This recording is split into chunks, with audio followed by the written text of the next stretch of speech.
It's day 3, and boy, do we have a lot to accomplish. I'm showing off Manuel Antonio's compact paradise in this Costa Rica Adventure Travel Guide. As always, the day begins at 5:40 a.m. at sunrise in Costa Rica. The birds and everyone else are up. We need to be too. Monkeys, sloths, and iguanas are on the agenda at our second national park that opens at 7 a.m. Like days 1 and 2, the pace may not get any slower. We packed up and said goodbye to the bamboo jungle house. We'd be headed to our third Airbnb later today. Would it be better than this one? Today we are spending the first part of the day at Parque Nacional, Manuel Antonio, on the Pacific coast of Costa Rica. Based on the traffic, we will decide how to reach Cartago, which is located on the south side of San Jose. That will be decided when time gets closer after we leave the national park. But we had monkeys, iguanas, and 3-toed sloths to discover, and many tremendous views afforded at this Rainforest National Park. I was planning 5 to 5.5 hours for this adventure. Whether you love seeing tropical wildlife, planning a trip to Costa Rica, or looking to explore Costa Rica from your living room, this video series of my 5 recent action-filled days in Costa Rica will amaze you. We toured 4 national parks,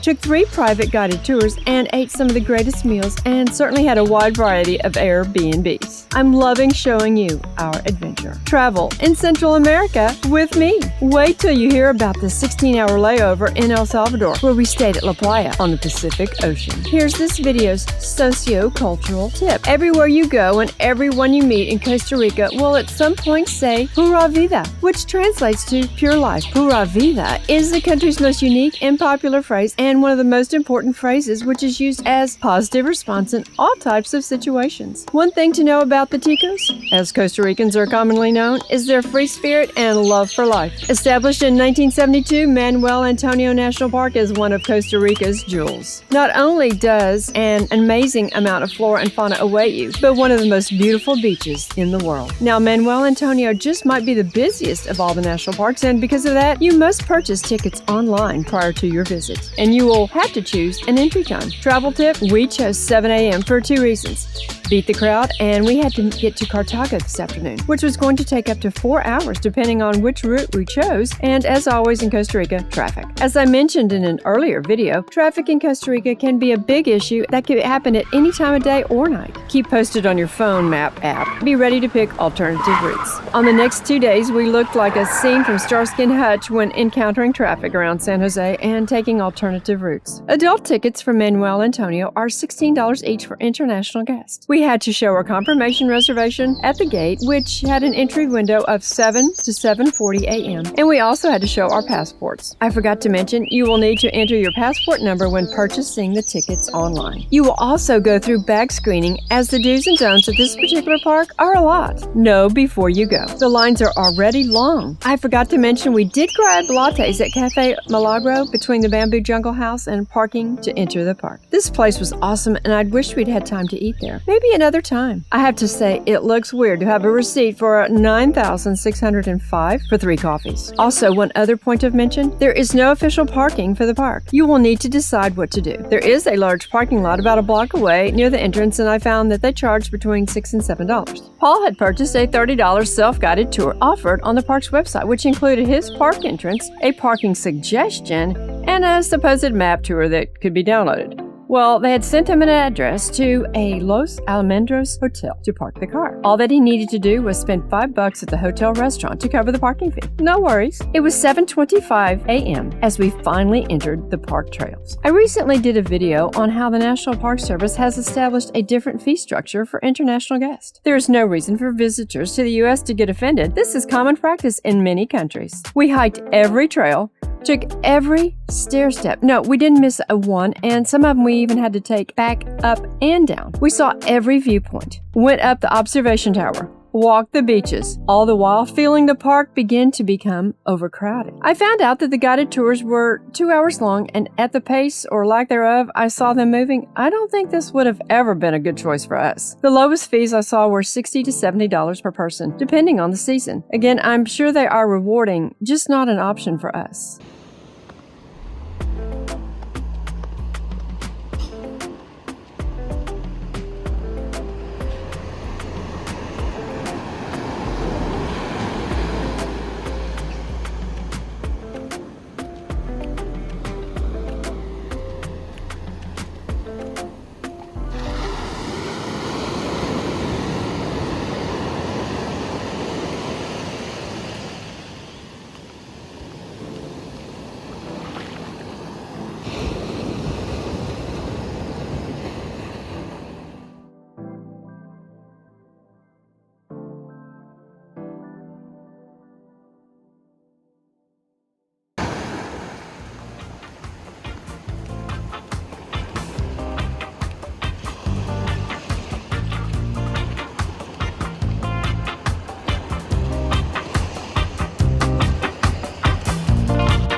Introducing the boss of the beach.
We walked the El Tombolo as we left the beach area, headed to the Punta Catedral.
The views there were amazing as we hiked around the loop that goes around the edge of this point.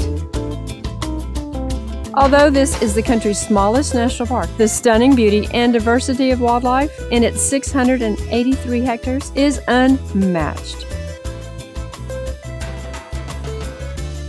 Additionally, you will have more opportunities to spot wildlife in a shorter amount of time.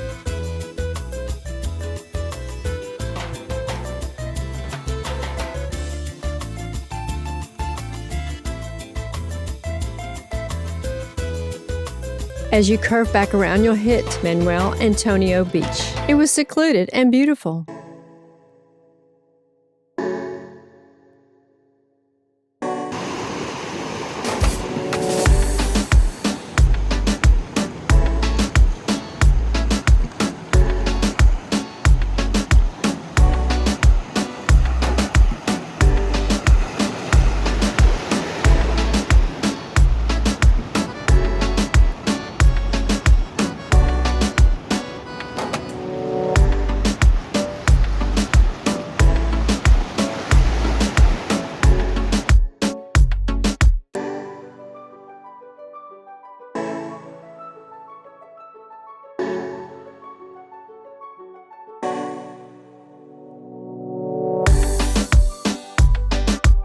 And then we decided to head to the cafeteria to see what we could find. And on our way, we came across this crazy guy.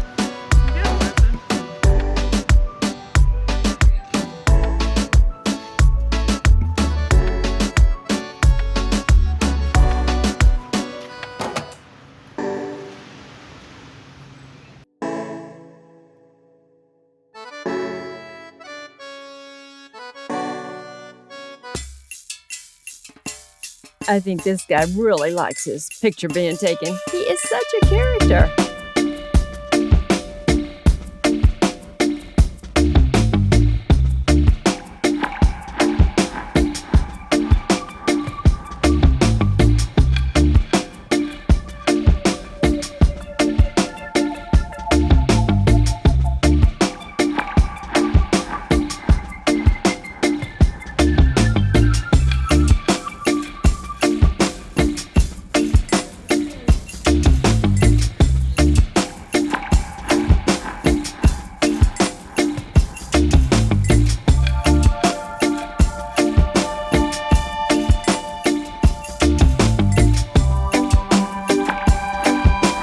And then somebody along the trail spotted the sloth. He certainly is super camouflaged. And right before the cafeteria, we came across this huge ant mound.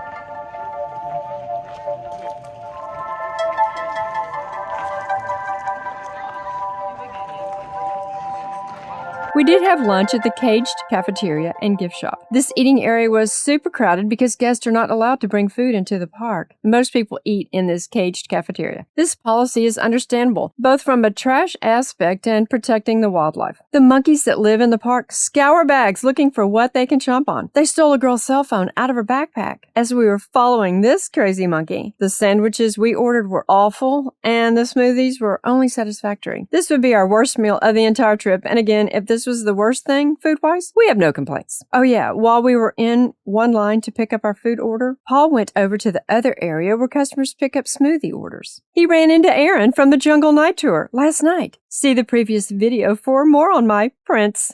No, Aaron's not my prince. You have to watch the video to see my real prince. Anyway, Aaron was also at the smoothie line. He gives tours there at this park too. Small world. We ran into someone we knew in Costa Rica. Aaron said it was exciting and rare that we saw the baby sloth so low in the tree. Nice. Back to the basics. There's also a water dispenser in the cafeteria to refill your water containers and a place to wash your hands. After lunch, we took the Himalayas Trail to La Playa to find these white-faced monkeys. And this is Stubby. Don't ask him how he got his name. Just don't.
Then, using the Congos Trail, we did the grueling, what I call the staircase hike, to the really killer one, Miradors, Punta Serrucho. As I was dragging behind the guys on this trail, as the stairs were never-ending and kicking me. When I was about to crest the Punta Serrucho, I heard a really strange bird call. I kept looking up but couldn't spot anything moving. The problem is this: the birds and the mammals spend a good deal of their life high in the canopy or on top of the canopy, so you can't see them. You can only hear them.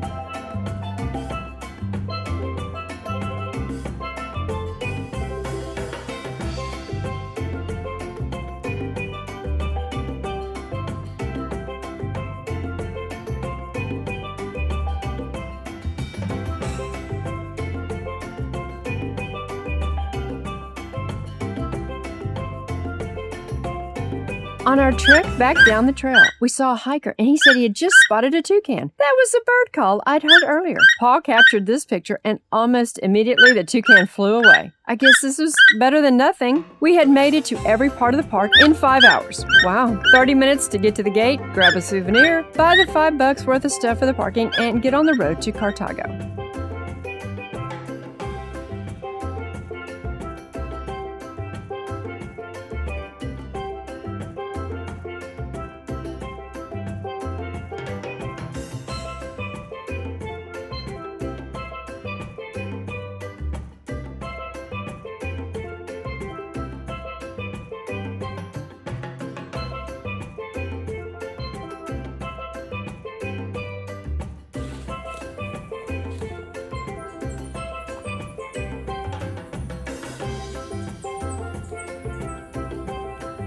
And we spotted this guy on our way out of the park. What a great ending to Manuel Antonio National Park. We were right on target. Being thirsty and hungry, we got a cold coconut water right outside the park exit gate. It barely had a half a cup of water in it. It's funny how they're all so different. Then we went to the large souvenir shop across the way and I bought this great My Prince Pura Vida shirt.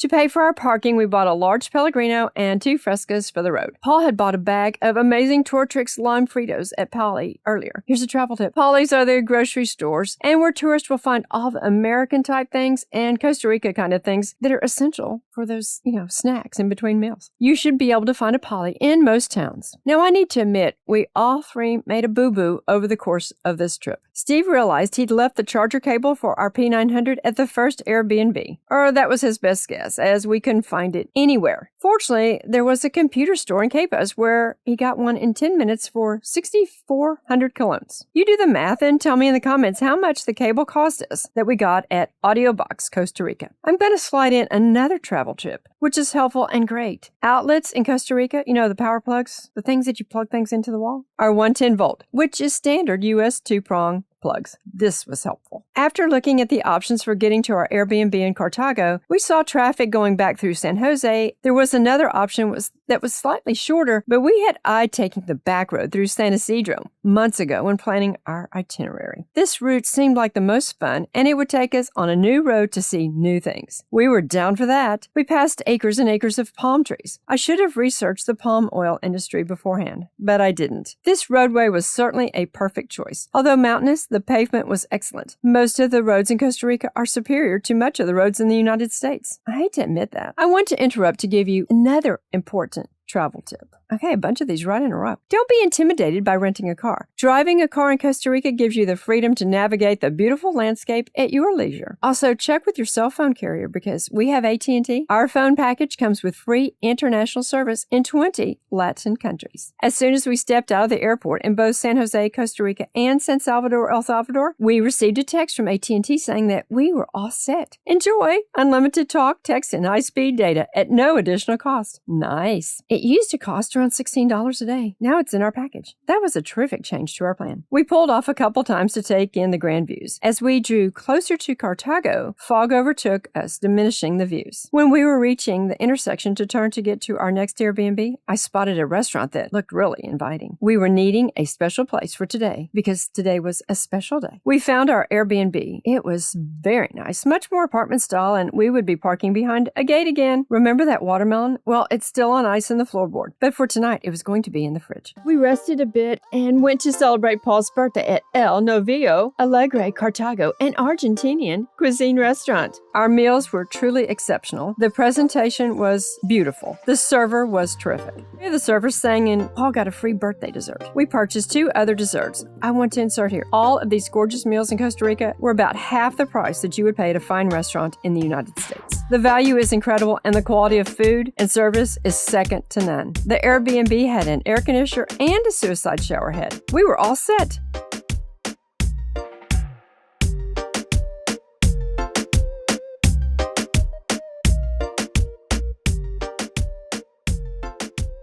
Now for a little recap. In my first video on this incredible 5 action-filled days in Costa Rica, bucket list bound, we hiked Parque Nacional Carrera. But most importantly, we took an extreme crocodile adventure on the Rio Grande Tarcoles. Last night on the night jungle tour in Manuel Antonio Capos, I met my little green prince. He was the impetus for this entire trip. If you haven't watched my first 2 videos on this play-by-play travel guide in Costa Rica, I encourage you to watch them both after completing this one, which is almost over. Good night!